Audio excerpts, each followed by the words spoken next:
Hola, all my students, all my scholars, all my learners, all my parents of students, my neurodiverse community, without exclusion of my neurotypical community. Welcome to Schoolwork All-in-One Fun with your autistic mentor and teacher, Bella Jansen. Now, I know it's holidays and the books are down, so now we've got time to dive into a serious topic, which is the big C. Now, it's not chemistry or calculus, it's conflict. So if you are in a position where you are a union member, you are a shop steward, you are a manager, you are a teacher, it's holiday time. If you are a parent of teens, tune in. Now, nature can teach us a lot about the dynamics that we can apply into our everyday life. So what happens in nature is actually very applicable to our lives day to day. Social dynamics, professional dynamics, family dynamics, career dynamics, friend dynamics. And unfortunately, if we want to know it or not, conflict is a part of it. Now, I believe there's a lot of literature and seminars and conferences and modules in courses about conflict. But what if we can break it down into an easy, understandable metaphor which we can link it to in order to teach conflict management, conflict strategies, conflict detection to children from a young age on. Because I think if we make them conflict ready from a young age on, conflict will be less severe and the devastation or the impact it has will be less severe. Now, while I was teaching a geography lesson on tornadoes, how the tornado form, what happens when the rotation starts to spin, how it gets from horizontal to vertical, the Fujita scale, I got so into it that my students, when I was done, luckily they know I'm autistic, they were so fascinated. They said, "Thank you, ma'am. Now we know all about tornadoes, but what were you thinking about whilst teaching this?" And I said, "You know what? I was thinking about conflict." They said, "What?" I said, "Yes. I was thinking about how a tornado could possibly be one of the best metaphors to link conflict to and to explain conflict because it has so many correlations." And they were so fascinated that the topic turned to conflict. So now I call it the conflict-nado. Okay, now, there are three parts of conflict. Conflict detection, conflict management, and moving forward from conflict that we need to take a look at. Now, using my metaphor, my tornado metaphor, we would hopefully be able to understand it better. Now, to tune into the basics of a tornado. Now, a tornado starts when hot, moist air collides, and there's already the first word that correlates with conflict, with cooler, drier air. And immediately when that collision happens, the atmosphere becomes unstable. And isn't that exactly how conflict starts in our social dynamics every day? There's a collision, and then the atmosphere becomes unstable. Now, this is my tornado. Yes, drawing is not one of my autistic superpowers, so, but hopefully you can make out. Now, when these two collides and the atmosphere is unstable, all kinds of factors start to come into play. we got what we call wind shear. When the wind in that tornado starts to blow at different speeds on different altitudes, and that causes a rotation. And that rotation builds up into a cell. And when that cell becomes so much unstable, the updraft pushes it vertical and a funnel forms that eventually touches down and causes destruction. And that is exactly the cause that conflict forms. So what happens? Number one, some of us are moist air, some of us are cooler, dry air. We are not all the same. We've got different personalities. We live in different dynamics. Now, when the cool air and the hot air collides, immediately the atmosphere becomes unstable. So that is that good old saying when you can see, I feel there's a tense atmosphere. Yes, because there's a collision between two dynamics. Now, here's the part that I want to focus on first before we go any further. I do think in all of the literature and all of the readings and all of the conferences, the physiological response of the brain is being neglected or not paying attention to.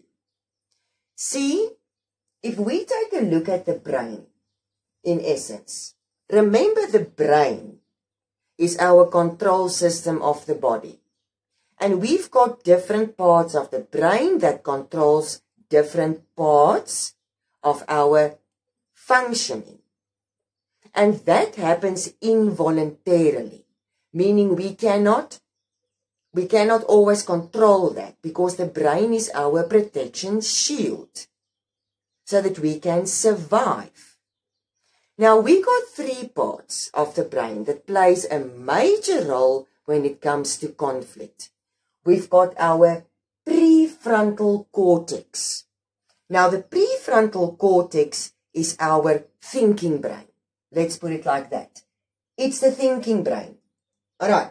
So that's the part of the brain that is responsible for executive control, for rational thought, for problem solving, for cognitive thinking, for conscious decision making, reasoning, concentrating. Basically, my prefrontal cortex is responsible for staying cool, calm, and collective. Then I got my devil, which is called my amygdala. You can see that is my little area here there.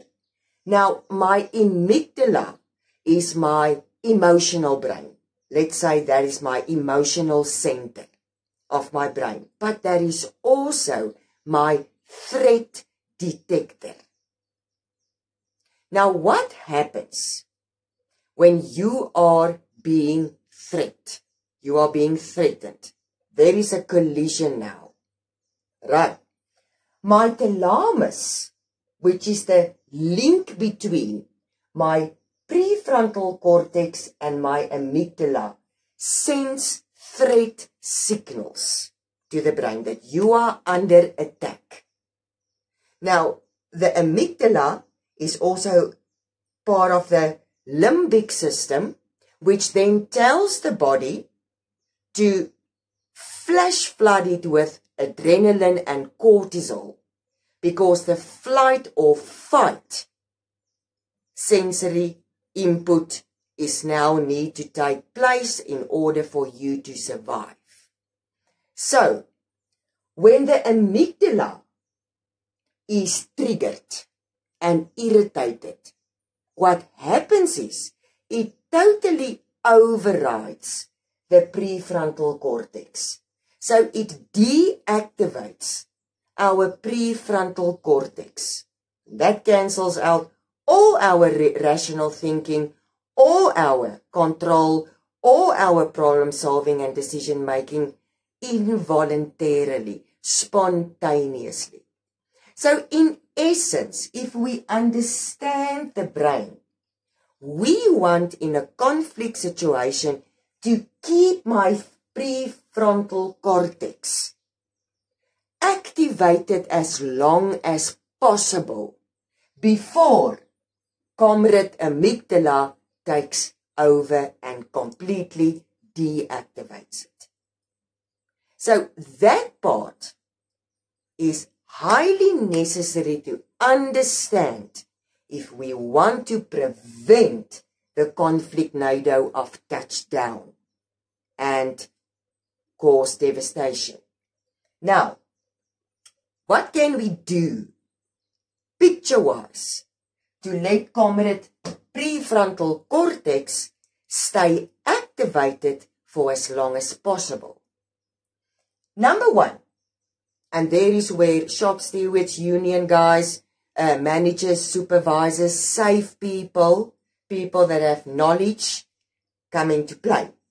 If there's a collision and the atmosphere is unstable, detection is crucial. Detect it. That's why we've got weather stations all over the world, Doppler radars all over the world to detect an unstable atmosphere. Evaluate the conflict. Now, ladies and gentlemen, this is a very important tool for younger kids or for youngsters. We still need to support them in this strategy. And for adults, we need to practice this strategy because it might take some practicing. Evaluate the conflict. If you are offended by someone, do the following or try the following. Ask yourself, or a person that is neutral, an objective person, outside of the dynamic circle. Is it a I need or is it the deed? I'm going to repeat it again. Evaluate. Introspection. Ask yourself or your neutral friend that you can trust. The offense that you feel, is it a I need or the deed? Because you see, there's a difference between I deliberately offended you by taking a mug of hot coffee and throw it onto you, ruining your favorite shirt because I don't like you. And I accidentally bumped into you and I didn't see that you had coffee in your hand and now it's all over your shirt and now you are mad at me and now you feel offended, but because couldn't I just watch where I was going and you already don't like me? You see, statistics have shown that 10% of the people that you are surrounded with in a daily basis is not going to like you. They already decided they're not going to like you. So remember, ultimately we want to prevent this tornado, this conflict tornado from touching down and cause devastation. And this is how. Alright, so evaluate. Is this conflict something I need?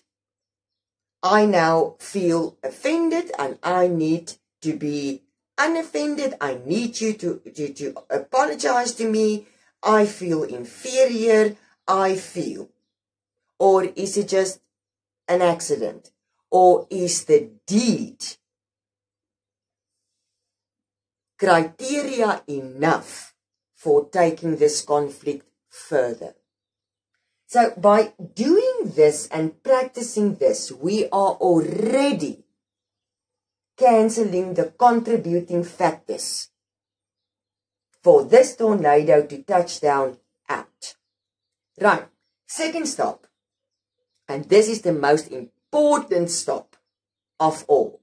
If you feel that the I need wins and I need to take it forward, I cannot stress the approach.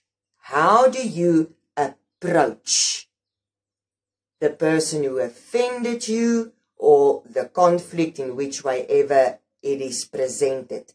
Because you see why? And we're going to go back to the brain now. If you are going to approach it in a friendly way, the least hostile way as possible, we are in fact keeping the amygdala, the threat detector, at bay. So we are keeping the prefrontal cortex activated by our approach. Because if you approach me in a friendly, non-threatening way, then the threat detector is not going to relay to me that there is a threat. It might relate to me that here's a situation I might not like, but it won't immediately signal to my brain that threat is coming, threat is coming, threat is coming, adrenaline, cortisol, instinct, survival, fight or flight. That is why the approach is so important. Approach in a friendly way to keep the prefrontal cortex as much activated as possible. And yes, my dog, say hello, Sam. Yes, we've got conflict when she needs to eat and she doesn't want to eat, right? So, if we understand how our brain works in relation to conflict, and we can get up to here, then the conflict will be solved much quicker and we will prevent a touchdown. Alright, now we go further. Say for example, and that is what happened a lot of times when we say a fight broke out, we couldn't get to here. It was necessary to take the conflict further, and now we got a full rotation. So now we are in for a touchdown. What is the things that we can do now to prevent? We know we're going to get a touchdown. Alright, not all tornadoes touches down, but in this case, in my conflict nado, I know it will touch down. Right, now the next step is I want to minimize the devastation. Right. Be careful to involve third, fourth, and fifth parties that are unnecessary. Sometimes, and that happens during learners and young people a lot. Now, you feel we got power in numbers. Alright. So I pump up my crowd behind me, because we've got power in numbers. But keep the conflict between the hot and the cold air. Do not involve thunderstorms, rain that shouldn't be there in the first place.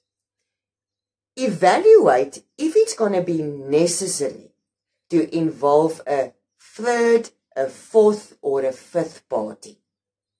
If not, leave it alone. Leave it alone. Next up, we are in for a touchdown. Be careful to play musical chairs. Now, in relation to musical chairs, I mean, be careful for hearsay and gossiping. Because remember now, when we couldn't stop it here, the amygdala is already now in a battle with the prefrontal cortex. And comrade amygdala is now already winning, taking over the prefrontal cortex, making it totally inactive. So now be careful of playing musical chairs and hearsay, going from person to person to person to person to person, kind of propaganda, gathering information, looking for evidence. Because remember now, you are already irritated. Your amygdala is already irritated, and it's already clouding and deactivating your prefrontal cortex. So then it will be nice to have a third party, which is totally unrelated, to step in and say, relax, relax. And very important, young people, my students, my learners, you have to practice that. Right. Do not become involved into the musical chair circle if it's not your business. Stay out of it. Right. Now, the next stop, to prevent the damage, to minimize the damage. Remember, now we are at the part where the amygdala is almost there to deactivate my prefrontal cortex, spontaneous reaction. Accept the answer. If you get together now, if the conflict is now taken higher, taken further, taken into an office, taken into a meeting, right? Accept the answer. Especially if the hot air and the cold air, the collision, came or originated electronically. Meaning there was a text message or there was an email that was misinterpreted. Ask for clarity. Ask for clarity. If you feel that you are already in a state of fight or flight, leave it. But ask for clarity and accept the answer. Do not debate the answer. If you get the clarity, we get back to the I need or the deed. Accept the answer and express what you want.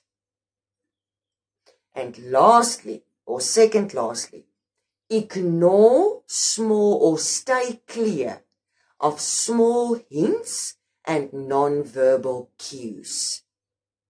Once you got the answer, once the meeting was done, once everybody said what they want to, express what they want to, drop it.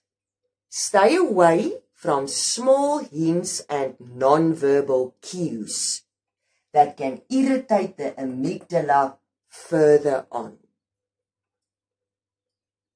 And this is what we can do and teach our youngsters and practice ourselves to minimize conflict and to stop it before it gets to the Fujita 5.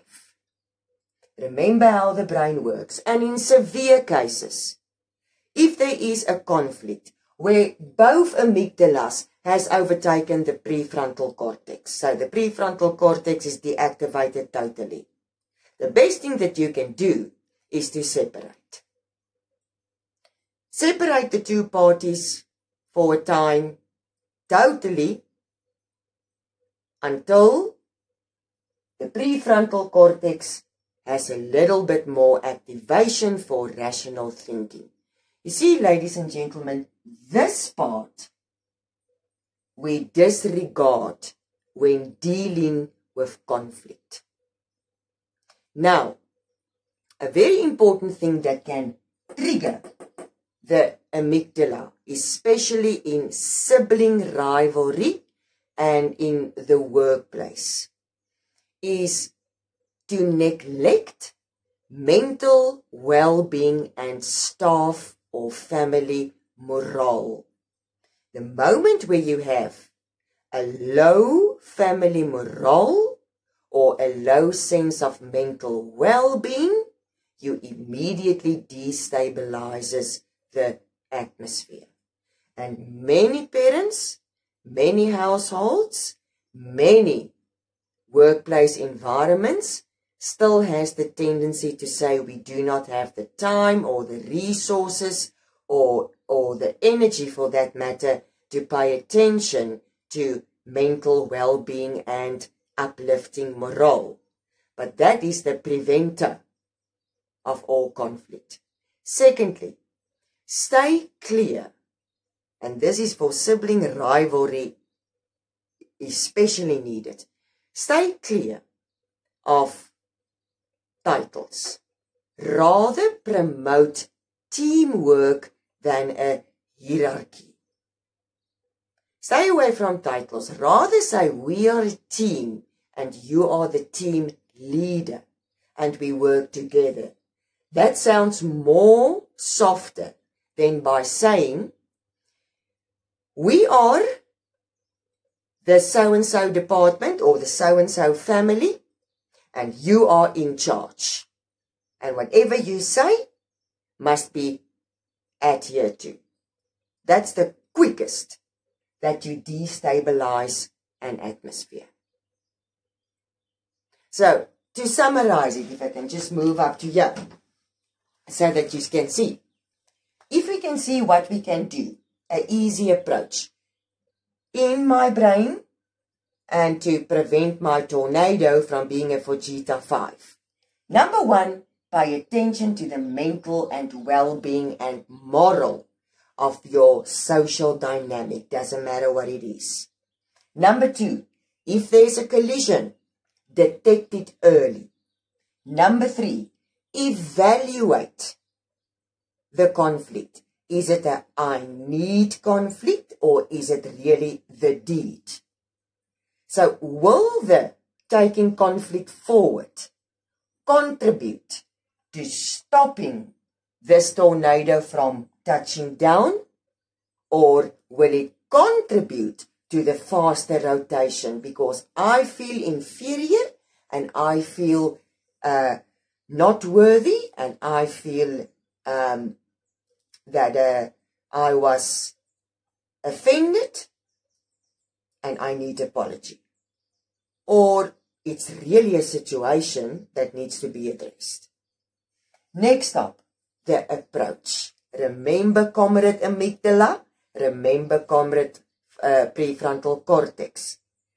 If you approach it in a friendly way, you are going to give amygdala the slightest chance to overtake and deactivate the prefrontal cortex. So we want to lessen the threat detector to not deactivate our rational thinking. React immediately, especially if the origin of the conflict was electronically or was accidental.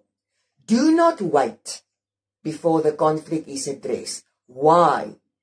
The very physiological reaction. The longer we wait, the longer we give amygdala the chance to send out the threat signals, overrides the prefrontal cortex and deactivate it altogether. So we do not want to give amygdala the chance to win because they are already in a battle. So react immediately. Don't wait because you are only giving amygdala the upper hand. Don't play musical chairs.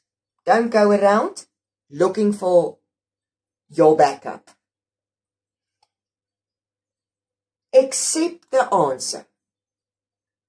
With a friendly approach, get clarity and accept what is being said. And then lastly, stay away from small hints and non-verbal cues that can further irritate my amygdala. Now, this is, I hope, a wonderful metaphor on how we can implement the picture of a tornado forming and destructing with the dynamics of conflict, what happens in the brain, visualize it, implement it, practice it, teach it, and you will see the outcome of conflict will be much lesser.